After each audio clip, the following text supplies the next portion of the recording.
Are you sick of waxing your face or your body and always feel like something is missing?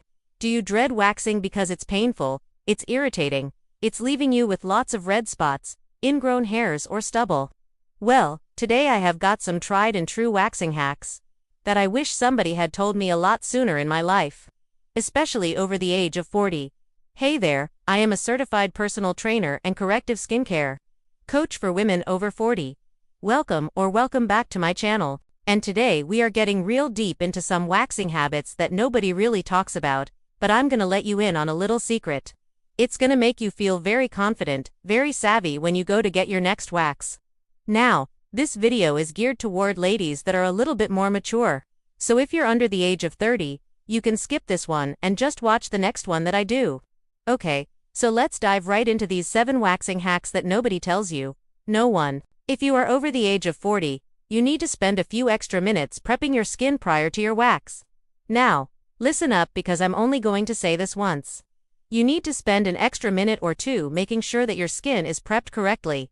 Before you even head into that waxing salon, here's what you do. You take a clean wash rag or a towel, warm water, put a little bit of gentle soap in it, wash your hands, okay, and you dampen the area that you're going to be waxing. This sets the foundation for the wax to grab onto those hairs much easier, and you'll be shocked at how soft the wax will be. And how well it will actually stick to those hairs and not your skin. It also helps keep down the inflammation because UVA opened up the pores and UVA cleaned the area very well. But please, do not skip this step. I cannot emphasize enough how important this is. Hack no. 2 is exfoliate. And yes, I know that most places will give you the option to exfoliate when you get there, but hear me out because this is different. When you exfoliate at home before you get there, it makes all the difference. Because what happens when you exfoliate is that you get rid of dead skin cells and any peach fuzz that may be in that area. When you go in for your wax, the wax will stick to the hair and not the dead skin cells or the peach fuzz. Then it will come off with the first pull. That means no double dipping. It means no irritation. It means you not getting those little nicks and cuts because they having to go over the same area twice. And it also minimizes the possibility of getting ingrown hairs. Yes, because the skin is completely clear and the hair is completely clear of any debris, any buildup, any dead skin cells. The hair follicle can breathe. It's open and the hair has a chance to grow out without getting trapped under the skin. So make sure that you do exfoliate at home before you head into your appointment. No. 3. And this is a biggie. You need to know this. Choose hard wax over soft wax. Let me say it again. If you are over the age of 40, choose hard wax over soft wax. Why? Because hard wax does not require a cloth. So what that means is that the wax adheres to the hair and not to your skin. So when it gets pulled off, it doesn't rip and tear at your skin, taking all the oils, taking all the moisture, leaving you all red-eyed and irritated. With hard wax, it stays exactly where it needs to and comes off with the hair. Now, the other thing about hard wax is that it can be used over your face and other sensitive areas like your underarms. And it requires a little bit less heat than soft wax, which is great because it's not going to burn your skin as much. So make sure that you ask for hard wax. And the best part is that it lasts longer on your skin. So it's great for those of you that have thicker, coarser hair. More on that coming up. No. 4. This is going to be a good one. You need to learn how to properly pull when it's time to remove the wax. Now, this is an aha moment for a lot of people, especially women over the age of 40. As we get older, our skin gets thinner and our nerves get closer to the surface. So when that wax starts getting pulled off and you feel that sharp, quick pull, you hold your breath, you tense up, you clench your jaw, and guess what? You're pulling against the wax, and it hurts. And then sometimes it even ends up ripping the hair right back out. So here's what you do. I want you to think of a balloon that's being deflated. I want you to visualize it. I want you to feel the tension and the release. And that is exactly how you want to move when it's time for the wax to come off. Slow, steady, continuous motion. Pull it off at the same speed that it was put on. No holding your breath. No tensing up. No bracing yourself, because that will cause you to pull against the wax.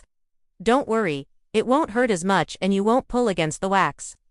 Number 5. When that wax is done and it's time to pull it off, I want you to immediately reach for an aloe vera gel or lotion. Now, I know this might sound silly, but stay with me because this is amazing. By putting aloe vera on the hot, freshly waxed skin, you're bringing the temperature down immediately. It cools the area. It stops any burning sensation that you might have. It also reduces the amount of redness and irritation. Now, here's the deal. The hotter the skin is, the longer it takes for that redness to go down. So instead of sitting around waiting for 10, 20, 30 minutes for the redness to go down, you put aloe vera on, you put lotion on, and it brings that temperature down immediately. And then you ready to get dressed and you ready to go about your day with very minimal redness.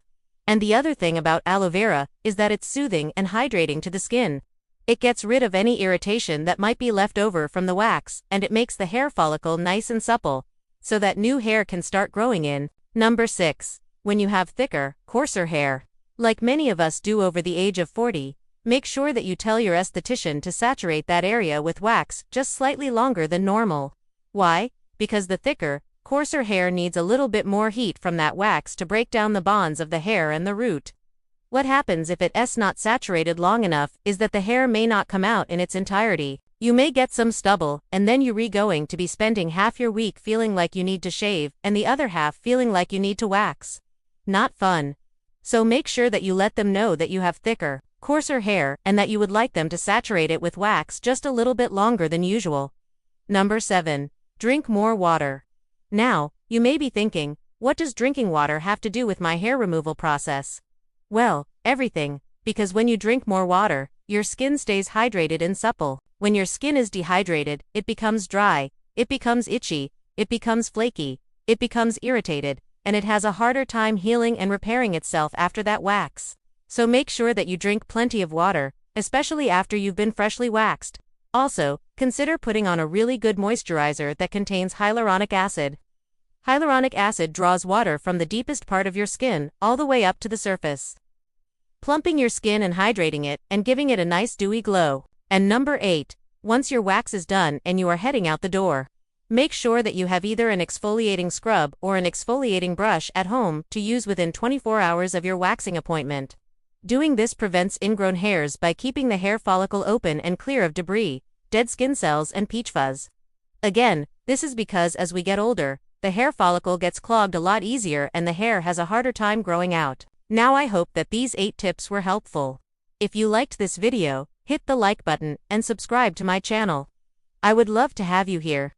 And if you are interested in learning more about how to take care of your skin after the age of 40, check out this video right here.